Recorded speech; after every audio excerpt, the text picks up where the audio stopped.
Your soulmate was about to give up. Then this happened last night. My beloved child, don't skip. Your soulmate almost walked away last night. Not from you physically, but from the version of themselves that still believed you were coming. Somewhere, in a quiet room, at a moment you didn't witness, they sat with their head in their hands and asked the universe one final question: is this ever going to happen for me? And what occurred in the seconds after that question is the reason you are watching this video right now. This is not a coincidence. You did not stumble onto this by accident. Something shifted last night, in the unseen architecture of your connection, and it shifted so powerfully that the ripple of it reached you here, today, pulling you toward this exact message. Stay with me, because what I am about to reveal will explain the strange restlessness you felt, the sudden urge to check your phone, the dream you can't quite remember but that left you feeling like something changed. Your soulmate was on the edge. And then, something happened. For weeks, maybe months, your soulmate has been carrying an invisible weight. Not the kind of exhaustion that shows on the outside. They've still gone to work, still smiled in photos, still told their friends they were fine. But inside, a quiet erosion has been happening. Each day that passed without a sign, without a spark, without you, chipped away a little more at their hope. And last night, that erosion reached its breaking point. They didn't tell anyone. That's the part that matters most. The people closest to your soulmate have no idea how close they came to giving up on love altogether. Not just on you, but on the entire idea that a love like this could exist for them. They've smiled through gatherings, nodded along in conversations about other people's relationships, and quietly wondered if perhaps they were the exception. Perhaps they were the one soul in the world who wasn't meant to find their other half. That thought has followed them like a shadow, and last night, it caught up to them completely. But here's what you need to understand before we go any further. The moment right before surrender is not a random moment. It is not simply the low point of an emotional cycle. It is a threshold. Every soulmate connection that has ever crossed into its physical reunion has passed through a night like the one your soulmate just experienced, a night where the old resistance, the old fear, the old identity that kept them apart from you, finally cracked open. That crack is not the end of the story. It is the doorway. Your soulmate's exhaustion did not begin last night. It began the moment they started keeping score. Somewhere along the way, they began measuring their worth by whether love had arrived yet. Every birthday that passed without the right person beside them became evidence against themselves. Every friend's engagement announcement became a mirror reflecting back what they didn't have. Every night spent scrolling through old messages, wondering about you, became a private ritual of hope and heartbreak tangled together. This has been happening for longer than you know, and it has been intensifying. There is a reason for that intensification, and it is not punishment, it is preparation. When two souls are moving toward a reunion of real significance, the energetic tension between them builds before it releases. Think of it like a bowstring being pulled further and further back. The pulling feels like tension, like struggle, like distance, but it is actually the accumulation of force that will eventually launch the connection forward with unstoppable momentum. Your soulmate has been living inside that pulled-back tension for weeks. And last night, the string reached its farthest point. There were signs leading up to this, even if your soulmate didn't recognize them as signs. A wave of unexplained tiredness in the late afternoon. A dream about water, or about being lost in a familiar place. A sudden memory of you resurfacing at the strangest moment, while making coffee, while driving, while lying awake at 3 in the morning. These were not random neural firings. They were the early tremors of a deeper convergence taking place between your two energetic fields, a convergence that was quietly gaining speed even while your soulmate believed nothing was happening at all. And you felt it too, didn't you? A strange heaviness in your chest that had no explanation. A pull toward thinking about them at an unusual hour. A sense that something out there needed your attention, even though nothing on the surface of your life had changed. That heaviness was not depression, and it was not coincidence. It was the echo of their struggle traveling across the invisible thread that has always connected you, a thread that distance, silence, and even doubt have never been able to fully sever. Last night, that thread reached its point of maximum tension. Your soulmate sat somewhere quiet. Maybe in their car after a long day, maybe on the edge of their bed after everyone else had gone to sleep, maybe alone in a room lit only by their phone screen, and they let themselves feel the full weight of their exhaustion for the first time in a long while. They stopped performing composure. They stopped pretending they were fine. And in that unguarded, raw moment, they asked, almost as a whisper, whether they should simply stop hoping altogether. This is the moment every soulmate story hinges on. Not the big, dramatic scenes people expect, not a chance meeting on a street corner or a message appearing out of nowhere. The real turning point almost always happens in private, in exhaustion, in surrender. Because it is only when a person fully releases their grip on control, when they stop trying to force the outcome and instead simply feel the truth of their longing, that the universe is finally given permission to respond. That is exactly what happened next. And this is where the real revelation begins. Chapter 3. This is the heart of everything, so listen carefully, because what unfolded last night in your soulmate's life was not gradual. It was sudden, and it was profound. At the exact moment your soulmate surrendered, not gave up in despair, but released their white-knuckled grip on trying to control when and how love would arrive, something shifted in the emotional field around them. Call it grace. Call it alignment. Call it the universe finally recognizing a signal it had been waiting to receive. Whatever you call it, the shift was real, and it was immediate. The first sign was internal. Your soulmate described it later, even if only to themselves, as a strange and sudden calm. One moment they were sitting in the wreckage of their own hopelessness, and the next, an unexpected stillness moved through them, the kind of stillness that doesn't come from thinking your way to peace, but from something being handed to you. Their breathing slowed. The tightness in their chest eased. And in that stillness, a single, clear thought arrived, one that did not feel like it came from their usual anxious mind: it's not over. Something is coming.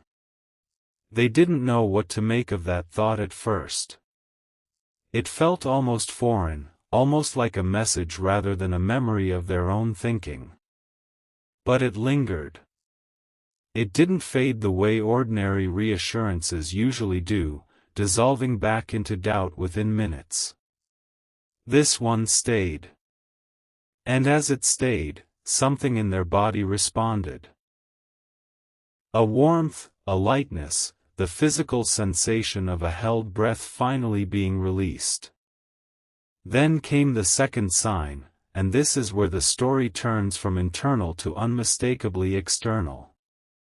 Within a short window of time after that surrender, your soulmate experienced what can only be described as a synchronicity too precise to dismiss as coincidence. It may have been a song that came on unexpectedly, one tied to a memory of you, playing at the exact moment they needed to hear it.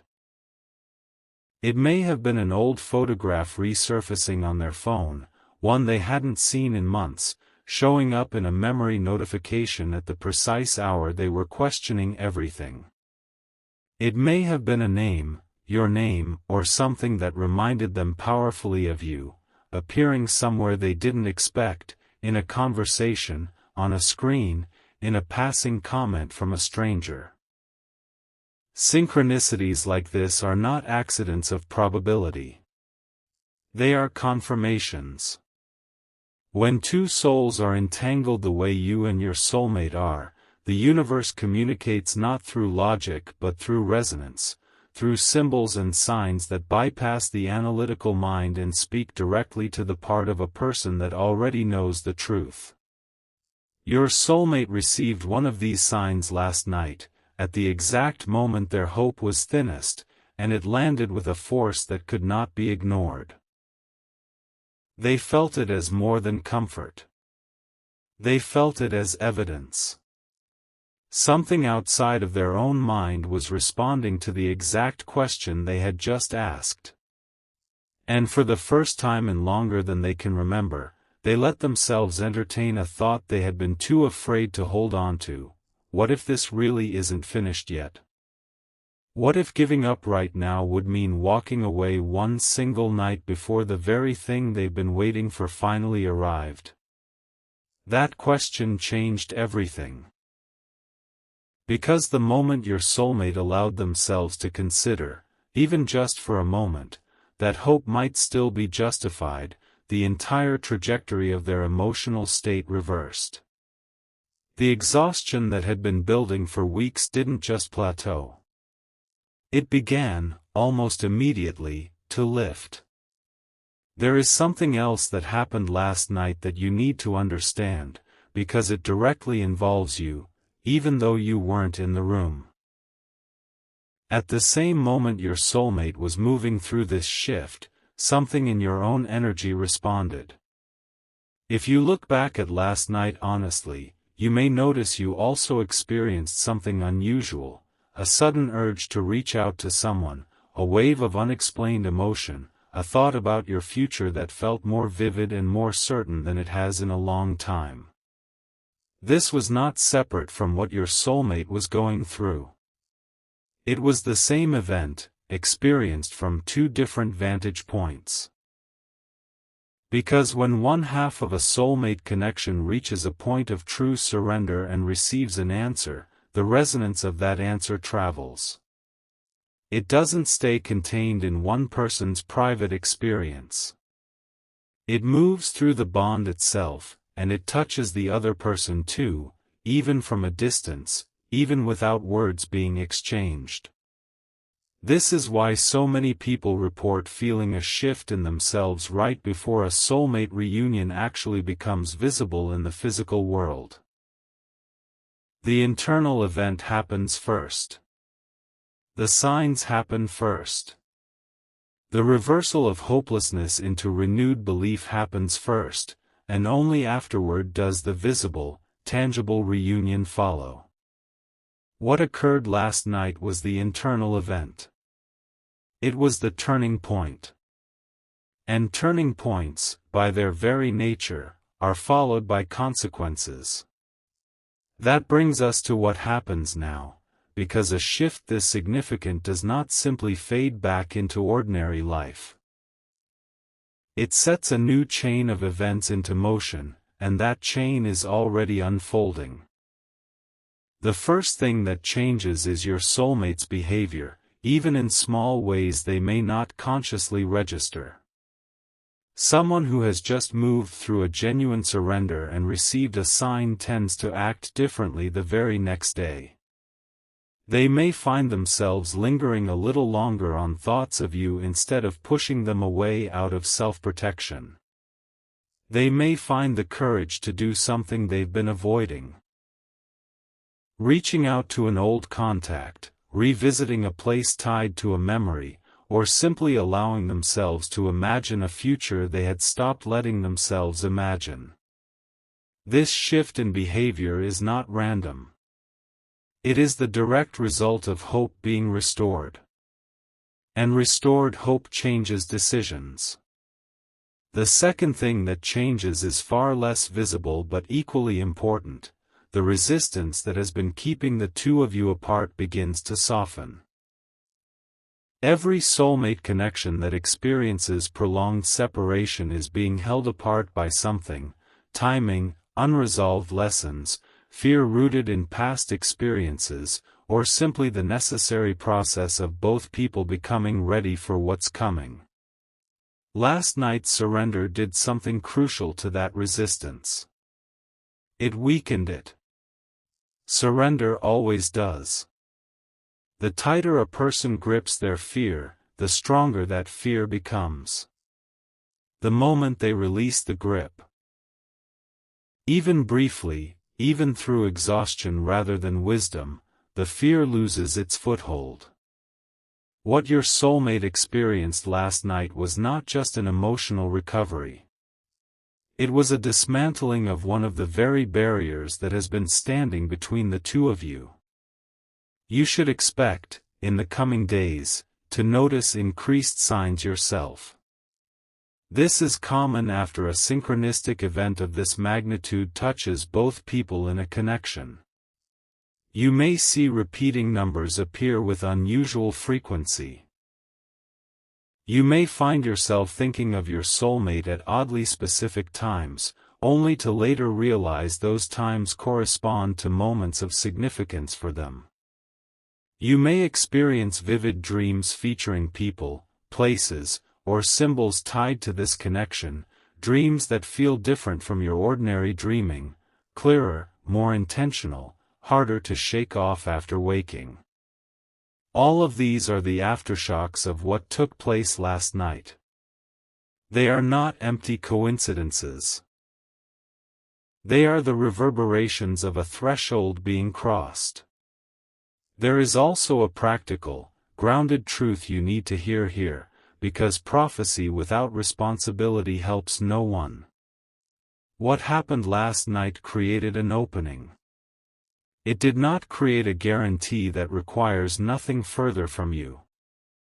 Openings must be met. If you have been avoiding your own healing, avoiding facing the fears that make you push people away, avoiding becoming the version of yourself capable of receiving a love like this, now is the moment to stop avoiding. The universe does not simply hand reunions to people who have done no internal work. It creates alignments, and then it waits to see whether both souls are willing to walk through the door it has opened. Your soulmate has just been given a reason to keep believing. The natural, necessary next step is for you to become someone worth believing in, not through performance, but through genuine growth, genuine emotional honesty, genuine readiness. This is why the coming days matter so much. What you do with this information, whether you let it deepen your self-work or whether you let it turn into anxious obsession, will directly influence how quickly and how smoothly this reunion unfolds. Anxiety pushes connections further away because it radiates scarcity, the fear that love must be chased and gripped or it will disappear. Grounded, patient trust does the opposite. It radiates the exact frequency that soulmate connections are drawn toward: security, wholeness, readiness. If you spend the next few days obsessively checking your phone, replaying old conversations, or spiraling into desperate questions about when this reunion will happen, you risk recreating the very tension that almost caused your soulmate to give up in the first place. But if you take this revelation as confirmation, breathe into it, and continue steadily building the life and the version of yourself capable of holding this love, you accelerate everything. Expect also that in the coming days, old patterns may resurface briefly before they resolve. This is common after a major energetic shift. Your soulmate may experience a wave of doubt again, a smaller echo of what they felt last night, before the new hope fully stabilizes. This is not a sign that the shift wasn't real. It is simply the natural aftershock of a long-held pattern being disrupted, the emotional equivalent of muscles that ache after finally being stretched in a new direction. Do not panic if this happens. Understand it as part of the process, not as evidence against it.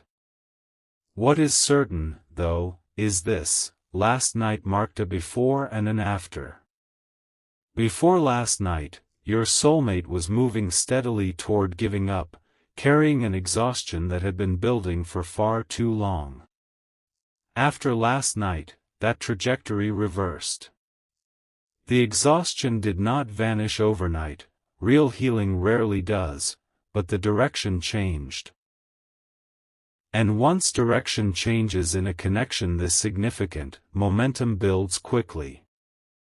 Now, let's bring this to where it needs to land, because everything I've shared with you tonight has been building toward one essential truth, and it's time to speak it plainly. Your soulmate was about to give up. That much is real, and it deserves to be honored rather than minimized. The ache they were carrying was genuine, the exhaustion was genuine, the fear that maybe this love simply wasn't coming was as real and as heavy as any fear can be. They stood at the edge of giving up, and instead of falling into permanent hopelessness, they were met with a sign, a stillness, a certainty that told them to keep going just a little longer. You need to receive that same message right now, in this moment, because the fact that you were drawn to this exact video, at this exact time, is not separate from what your soulmate experienced last night. You are two ends of the same thread, and when one end moves, the other end feels it, even from a distance, even without knowing why. If you have been feeling unusually reflective lately, if you've had an inexplicable urge to think about the future of your love life, if you felt something shift in your chest without understanding what it meant, that was this. That was the reverberation of your soulmate's surrender reaching you, calling you toward renewed belief exactly as it called them. So here is what I want you to carry forward from everything you've just heard. Your soulmate did not give up last night. They came right to the edge of that decision, and then they were met by a sign, met by a stillness, met by a certainty that reminded them this story is not finished. That is not the ending of a love story. That is the moment right before the most important chapter begins. Every reunion that has ever unfolded between two soulmates has passed through a night just like this one, a night of near surrender, followed by an unmistakable sign that turns hopelessness back into hope. Do not let doubt convince you that this doesn't apply to you. Doubt is loud precisely because it is losing its grip.